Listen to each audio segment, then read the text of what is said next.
What's going on with the Druze inside Syria? I'll give you the story in brief. The causes are built up to a number of things, but what happened the other night was the spark.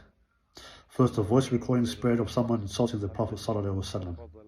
This caused the Syrian people in most cities to protest in defense of the Prophet and in rejection of the offense. Then the man who was accused of being behind the voice recording came out and said, "Guys, it wasn't me." And indeed, turned out it wasn't him behind the voice recording. However, the people were still furious at him because when they went on his Facebook page, they found sectarian posts and blatant insults to Islam. People kept digging to find the real source of the voice recording that triggered all this chaos. Eventually, they traced it back to a WhatsApp group which was specifically for the people of Sweden, particularly followers of al-Hijri from the Druze sect. In that group, there was someone named Fuad.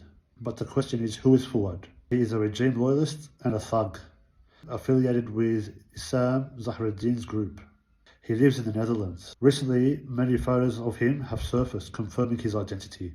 He is one of the many people stirring up sectarian strife. So last night there was a major mobilization. New voices were leaked from groups called the Druze Youth Movement. The admin of these groups is someone named Shadi. He was also involved in armed activities in Syria and is now taking refuge in the Netherlands.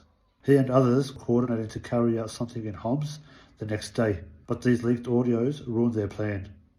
For those who don't know, this same Shadi had recently made public threats against the governor of Sweden and his family. After these voice messages went viral, new ones came out from other groups affiliated with the Separatist Council in Sweden. So what happened next? These Druze trying to cause trouble went to the airport road and started some kind of altercation with the general security forces there. After that, they fled into the residential area of Jaramana. Local pro-government youth chased them, and from there, things escalated. Clashes broke out on Tuesday night in Syria. The government responded by sending reinforcements to stop the fighting between local gunmen and the pro-government fighters from neighbouring areas.